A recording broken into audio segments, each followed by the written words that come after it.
Movie के start में हमें मिस्टर मॉलिन्स नाम के आदमी को दिखाया जाता है और हमें बताया जाता है कि मिस्टर मॉलिन्स डॉल्स बनाने का काम क्या करते थे। एक दिन जब वो अपने घर पर बैठे डॉल्स बना रहे थे तभी उनको अपने डोर के नीचे एक नोट मिलता है जिसमें लिखा हुआ था फाइंड मी, और वो नोट को उठाते हैं और पढ़ने लगते हैं। वो थोड़ा सा आगे चलते हैं तो उन्हें दूसरा नोट मिलता है जिसमें लिखा हुआ था क्लोजर। ये नोट किसी और ने नहीं बल्कि मिस्टर मॉलिन्स की बेटी ने लिखे थे। मिस्टर मॉलिन्स की बेटी का नाम एनाबेल था। मिस्टर मॉलिन्स अपनी बेटी से बहुत ज्यादा प्यार करते थे। वो किसी भी कीमत पर अपनी बेटी को खोना नहीं चाहते थे, मगर किस्मत को कौन टाल सकता है। नेक्स्ट डे हम देखते हैं कि इनकी फैमिली चर्च से वापस आ रही थी और तभी इनकी गाड़ी का टायर पंचर हो जाता है। मिस्टर मॉलिन्स अपनी गाड़ी को ठीक कर रहे थे। इसी दौरान एनाबेल रोड पर चली जाती है और तभी एक को हिट करती है जिसकी वजह से वहीं पर उसकी डेथ हो जाती है। इसके बाद हमें मूवी में 12 साल बाद का सीन दिखाया जाता है जहाँ पर हम एक नन और कुछ ऑर्फन्स बच्चियों को देखते हैं। ये सभी लोग मिस्टर मॉलिन्स के घर जा रहे थे। इनका ड्राइवर इनको बताता है अपनी बेटी की डेथ के बाद मिस्टर और मिसेस मॉलिन्स दोनों बहुत ज्यादा अकेले हैं और तुम्हें वहाँ जाकर उनका ख्याल रखना होगा। अब ये सब लोग मिस्टर मॉलिन्स के घर पर पहुँच जाते हैं जहाँ पर मिस्टर मॉलिन्स इनको वेलकम करते हैं। इन्हीं ऑर्फन्स बच्चियों में से हमें एक बच्ची दिखाई जाती है जिसकी टांग पर पोलियो था और वो ठीक तरीके से नहीं चल पाती थी। इस लड़की का नाम जेनिस था और ये इस मूवी की मेन कैरेक्टर है। मिस्टर मॉलिन्स का घर बहुत ज्यादा बड़ा था। सब लड़कियां मिस्टर मॉलिन्स के घर को देखती हैं और बहुत ज्यादा खुश होती हैं। मिस्टर मॉलिन्स उनको बताते हैं कि उनका रूम फर्स्ट फ्लोर पर है, लेकिन तभी सिस्टर मिस्टर मॉलिन्स से कहती है कि जेनिस चल नहीं पाती, इसलिए मैं और जेनिस नीचे वाले रूम में ही रहेंगे। पर वहाँ पर मिस्टर मॉलिन्स उनको एक ऑटोमेटिक चेयर दिखाते हैं जो उन्होंने अपनी वाइफ के लिए बनवाई थी। जेनिस उस चेयर पर बैठती है और बहुत ही आराम से ऊपर पहुँच जाती है, मगर तभी जेनिस के पीछे एक परछाई थी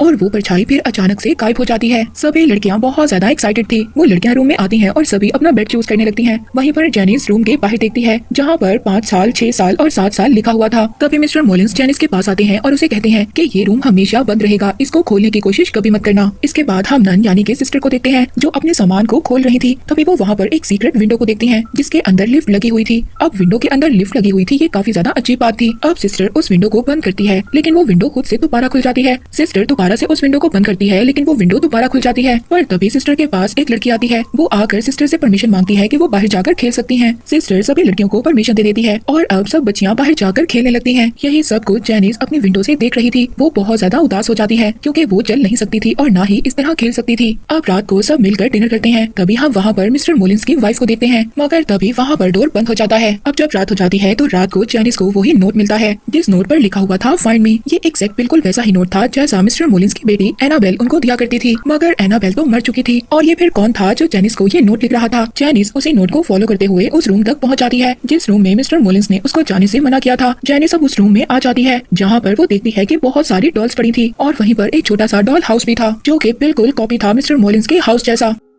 और तभी जेनिस को उस घर से एक चाबी मिलती है। ये चाबी दरअसल वहाँ पर पड़ी हुई कबर्ड की थी। जेनिस उस चाबी को उठाती है और कबर्ड को खोल लेती है। यहाँ पर एनाबेल की डॉल पड़ी हुई थी। ये डॉल दिखने में बहुत ज्यादा हॉरर थी, मगर जेनिस उस डॉल को देखती है और कबर्ड बंद कर देती है, लेकिन वो कबर्ड दोबारा से खुल जाती है। जेनिस दोबारा उस कबर्ड को बंद करती है लेकिन वो कबर्ड फिर दोबारा से खुल जाती है। ऐसा लग रहा था कि एनाबेल उसको अपने पास बुला रही है। अब जेनिस उस डॉल पर एक कपड़ा डाल देती है, मगर जेनिस जब विंडो से बाहर देख रही थी तो मिस्टर मॉलिन्स उसको देख लेते हैं। और अब जब जेनिस वहाँ से मिस्टर मॉलिन्स को देखकर जाने वाली थी, जब वो पीछे मुड़ती है तो देखती है कि डॉल चल रही थी। जेनिस के पास वो डॉल चल कर आती है और अचानक से गायब हो जाती है। जेनिस उस डॉल को देखकर बहुत ज्यादा डर जाती है, घबरा जाती है। उसको कुछ भी समझ नहीं आ रहा था कि उसके साथ क्या हो रहा है। वो जल्दी से भागती है और भागकर अपने रूम में आकर छुप जाती है। इसके बाद मिस्टर मॉलिन्स भी उसको नहीं देख पाते। नेक्स्ट डे हम देखते हैं कि सब लड़कियां बाहर खेल रही थी, मगर जेनिस सिस्टर को कन्फ्रंट करती है कि वो रात को उसी रूम में गई थी जहाँ पर मिस्टर मॉलिन्स ने उसको जाने से मना किया था। सिस्टर जेनिस को समझाती है कि हम मिस्टर मॉलिन्स के घर पर रहते हैं और हमें उनके सभी रूल्स को फॉलो करना होगा। इसके बाद हम इन ऑर्फन बच्चियों में से सबसे छोटी बच्ची को देखते हैं। वो खेलते हुए सीढ़ियों के बेसमेंट में छुपने के लिए चली जाती है जहाँ पर उसको वही एनाबेल डॉल मिलती है। वो डॉल को घूर कर देखती है, मगर तभी कोई साया उसकी तरफ बढ़ता है और वो डॉल अचानक से गायब हो जाती है। वो बच्ची बहुत ज्यादा डर जाती है और डर कर बेसमेंट से बाहर गिर जाती है। वहाँ पर सभी लड़कियाँ उसको देखकर उसका मजाक बनाती हैं, मगर तभी मिस्टर मॉलिन्स अब वो सीक्रेट विंडो को बंद कर देते हैं ताकि वहाँ पर कोई और ना जाए। इसके बाद रात हो जाती है। रात को हम 2 लड़कियों को देखते हैं जो अपने ऊपर चादर लेकर टॉर्च लेकर बातें कर रही थी कि मिस्टर मॉलिन्स की वाइफ कितनी ज्यादा अजीब है। वो पूरा दिन बेड पर रहती हैं और रात को शिकार करने के लिए निकल जाती हैं। अब जैसे ही ये बातें कर रही थी, मगर तभी इनको यहाँ पर आवाज आती है किसी के चलने की। ये दोनों ये समझ रही थी कि शायद मिस्टर मॉलिन्स की ये आवाज है, मगर तभी अचानक से इनकी टॉर्च बंद हो जाती है और एक बहुत ही डरावना साया इनको अपनी तरफ खींचता है, जिसकी वजह से ये बहुत ज्यादा डर जाती हैं और चीखती हैं। इन दोनों की चीखें सुनकर यहाँ पर सभी लोग आ जाते हैं। इन दोनों लड़कियों में से एक लड़की मिस्टर मॉलिन्स से कहती है कि मैंने आपकी वाइफ को देखा है। मिस्टर मॉलिन्स कहते हैं कि ऐसा पॉसिबल ही नहीं हो सकता क्योंकि उनकी वाइफ तो कभी चल ही नहीं सकती। इसके बाद हम देखते हैं कि सिस्टर मिसेस मॉलिन्स के रूम में जाती है उनकी बेटी की डेथ का अफसोस करने। यहाँ पर हम मिसेस मोलिन्स को पहली बार देखते हैं। वो हमेशा मास्क पहनकर रखती थी। वो ऐसा क्यों करती थी ये बात हमें आगे जाकर पता चलेगी। और हम देखते हैं कि ये सारी बातें जेनिस बाहर खड़ी सुन रही थी। जेनिस वहीं पर एनाबेल और उसकी डॉल की पिक्चर को देखती है और उसको उतार कर वो अपने पास रख लेती है। इसके बाद रात को दोबारा से जेनिस उसी रूम में जाती है, मगर इस बार उसके साथ वो छोटी बच्ची भी होती है। वहाँ पर वो छोटी बच्ची उस एनाबेल की डॉल पर कोई टॉय फेंकती है, जिससे वो डॉल उसको बहुत ज्यादा गुस्से से देखती है। वो छोटी बच्ची लिंडा ये सब कुछ देखकर बहुत ज्यादा डर जाती है और वहाँ से चली जाती है। लेकिन जेनिस अभी भी इसी रूम में थी। जेनिस को वहाँ पर एनाबेल नजर आती है। ये एनाबेल नहीं, ये एनाबेल की सोल थी जो एक मिरर की तरफ देख रही थी। जेनिस एनाबेल से कहती है कि बताओ तुम्हें क्या चाहिए, मैं तुम्हारी मदद कर सकती हूँ, बताओ मुझे क्या चाहिए। और अब जैसे ही जेनिस की बातें एनाबेल सुनती है, एनाबेल पीछे मुड़ती है और मुड़कर बोलती है। उसका फेस पूरी तरह से खराब था। वो अजीब सी हॉरर सी सोल में बदल गई थी। वो जेनिस से कहती है कि मुझे तुम्हारी आत्मा चाहिए। जेनिस बहुत ज्यादा डर जाती है। वो यहाँ से भागने की कोशिश करती है। वो अपनी उसी ऑटोमेटिक चेयर पर बैठती है और नीचे जाने लगती है, मगर वो चेयर दोबारा से ऊपर आ जाती है और अब वो शैतान जेनिस को ऊपर से नीचे फेंक देता है।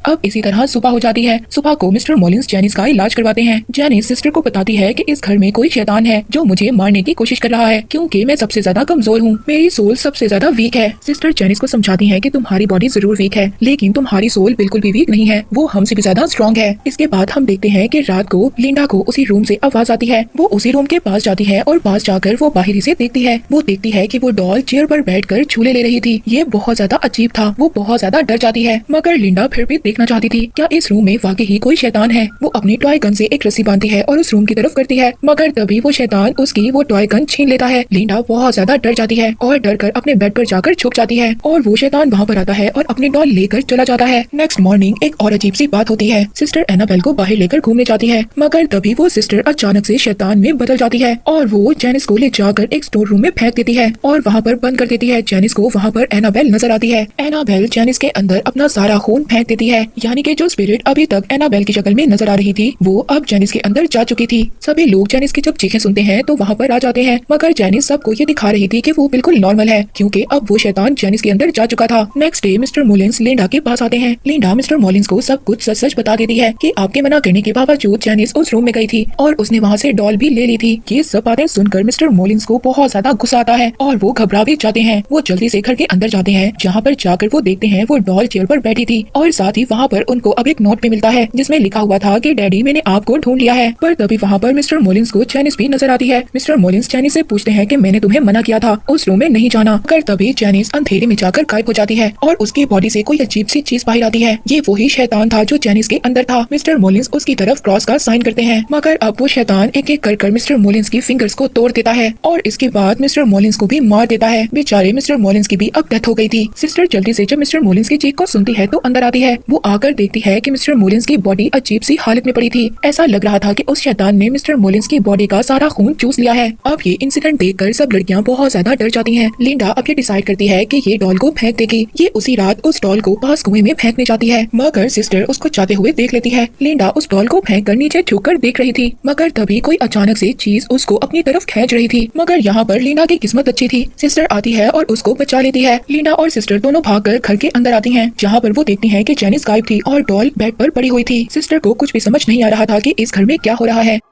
सिस्टर मिसेस मोलिन्स के पास जाती है और जाकर पूछती है कि इस घर में क्या है, ये सब कुछ क्या हो रहा है, क्या इस घर में कोई ब्लैक पावर है जो सबको मार रही है। यहाँ पर सच्चाई पता चलती है। मिसेस मोलिन्स बताती हैं कि उनकी बेटी की डेथ के बाद वो दोनों बहुत ज्यादा अकेले हो गए थे, इसीलिए उन्होंने फैसला किया कि वो अपनी बेटी को वापस लाएंगे। इसके लिए उन्हें चाहे कुछ भी करना पड़े, लेकिन ये नुकसान इतना ज्यादा बड़ा होगा उन्होंने कभी भी नहीं सोचा था। उन्होंने गलत पावर्स का यूज किया अपनी बेटी को बुलाने के लिए और उनकी बेटी वापस आ भी गई और हम दोनों बहुत ज्यादा खुश हो गए थे। मगर तभी हमें पता चला कि वो हमारी बेटी एनाबेल नहीं बल्कि कोई शैतान है जिसने हमारी बेटी की सोल को कैद कर लिया है। वो शैतान हमारी बेटी की शक्ल में दुनिया में आना चाहता था और जब हमें इस बात का पता चला तो मैंने क्रॉस का साइन दिखाकर उस शैतान को वापस भेजने की कोशिश की, लेकिन वो शैतान बहुत ज्यादा पावरफुल था। उसने मिसेस मोलिन्स पर अटैक किया और उनकी एक आंख निकाल ली। ये सब बताकर मिसेस मोलिन्स अपना मास्क हटाती हैं और यहाँ पर हम मिसेस मोलिन्स का असल चेहरा देखते हैं और उनका फेस बहुत ज्यादा हॉरर था। और इसके बाद मिस्टर मोलिन्स ने उस डोर को लॉक कर दिया, वहाँ पर बाइबल के पेजेस को चिपका दिया और इसके बाद उन्होंने फादर और प्रीस्ट को बुलाया और इसी तरह 12 साल गुजर गए, जिसके बाद उन्होंने ये फैसला किया था कि वो अपनी बेटी की जगह दूसरी बच्चियों की मदद करेंगे। मिस्टर मॉलिन्स ने यहाँ पर सबको अच्छे के लिए बुलाया था। वो ये नहीं जानते थे कि जेनिस उस डोर को ओपन कर देगी और वो शैतान दोबारा से जाग जाएगा। इसके बाद बाकी लड़कियाँ जेनिस को देखती हैं, जो अब चल सकती थी, यानी कि उसके अंदर अभी भी शैतान था, जिसने जेनिस को बिल्कुल ठीक कर दिया था। यहाँ पर जेनिस सब लड़कियों को मारने की कोशिश करती है। वो सभी चीख कर बाहर जाती हैं। सिस्टर यहाँ पर सबको समझाती है कि वो सभी एक साथ रहें और सेफ रहें। अब वो सभी लड़कियाँ मिसेस मॉलिन्स को भी अपने साथ लेकर जाना चाहती थी, ताकि वो उनकी भी केयर कर सके। तभी जब वो उनके रूम में जाती हैं, तो जाकर वो अजीब सा नजारा देखती हैं। वो देखती हैं कि उस शैतान ने पहले ही मिसेस मॉलिन्स को मार दिया था और मारकर उनकी आधी बॉडी को दीवार पर लटका दिया था। ये देखकर सभी लड़कियाँ बहुत ज्यादा डर जाती हैं। वो चीखती हैं और बाहर चली जाती हैं। सिस्टर वहाँ पर लिंडा और दूसरी बच्ची को बचाने जाती है, मगर तभी वहाँ पर जेनिस भी आ जाती है। सिस्टर जेनिस के सामने बाइबल पढ़ने लगती है। तभी जेनिस सिस्टर को उठाकर एक मिरर में दे मारती है, जिसके बाद जेनिस के अंदर जो शैतान था वो वहाँ पर सभी लड़कियों को तंग करने लगता है। इन्हीं में से एक लड़की कॉटेज में जाकर छुप जाती है। तभी वहाँ पर शैतान उसको मारने की कोशिश करता है। दूसरी तरफ लिंडा जेनिस से बचने की कोशिश कर रही थी। जेनिस लिंडा के पीछे थी और उसको मारना चाहती थी। लिंडा तभी उस सीक्रेट विंडो को ओपन करती है, जिसमें वो देखती है कि मिसेस मॉलिन्स जो मर चुकी थी, मगर अब उनकी बॉडी में जान आ गई थी और वो लिंडा की तरफ आ रही थी। जल्दी से लिंडा उस विंडो को बंद कर देती है। सिस्टर लिंडा को बचाने के लिए आ जाती है। जेनिस एक नाइफ से सिस्टर पर स्टैब करती है, जिसके बाद सिस्टर जेनिस को उसी कबर्ड में बंद कर देती है, जहाँ पर पहले वो डॉल बंद थी। वो शैतान पूरे घर को हिलाना शुरू कर देता है। वो अपनी पूरी ताकत लगाता है उस कबर्ड से बाहर आने की, मगर वो नहीं आ पाता। यहाँ पर सारे घर की लाइट्स ऑन ऑफ हो रही थी। इसके बाद ये सब देखकर सभी यहाँ से भागने लगते हैं। हम देखते हैं कि पूरा घर हिलने लगता है और सभी लाइट्स एकदम ब्लास्ट हो जाती हैं और बिल्कुल अंधेरा हो जाता है। अचानक से बिल्कुल हर चीज खामोश हो जाती है। ऐसा लग रहा था कि जैसे वो शैतान अब यहाँ से जा चुका है। इसके बाद नेक्स्ट डे का सीन दिखाया जाता है, जहाँ पर पुलिस आ जाती है। पुलिस उस कबर्ड को खोलती है, मगर उस कबर्ड में सिर्फ डॉल थी। जेनिस वहाँ से गायब हो चुकी थी। इसका मतलब वो शैतान अभी भी जेनिस के अंदर था और वो जेनिस को अपने साथ लेकर आजाद हो चुका है। इसके बाद हमें दिखाया जाता है कि एक ड्राइवर उस डॉल को लेकर चला जाता है और फिर ये सभी लड़कियां भी डिसाइड करती हैं कि वो इस घर को छोड़कर चली जाएंगी। इसके बाद हमें कुछ टाइम बाद का सीन दिखाया जाता है, जहाँ पर हम एक कपल को देखते हैं। वो ऑर्फन हाउस से एक लड़की को अडॉप्ट करने आए थे और ये लड़की कोई और नहीं जेनिस थी, जिसका पाँव भी बिल्कुल ठीक हो चुका था। इसका मतलब अभी भी शैतान उस जेनिस के अंदर था। हमें इसके बाद जेनिस को बड़ा होते हुए दिखाया जाता है। 12 साल बाद हम देखते हैं कि जेनिस अब बड़ी हो चुकी है। उसके पेरेंट्स को उसकी आवाज सुनाई देती है। उसके फादर जेनिस को चेक करने के लिए जाते हैं, मगर तभी वो अपने फादर का गला काट देती है और इसके बाद वो अपनी मदर को भी मार देती है और यही आवाजें सुनकर इनकी नेबर जाग जाती है और इसी के साथ ये मूवी यहीं पर एंड हो जाती है।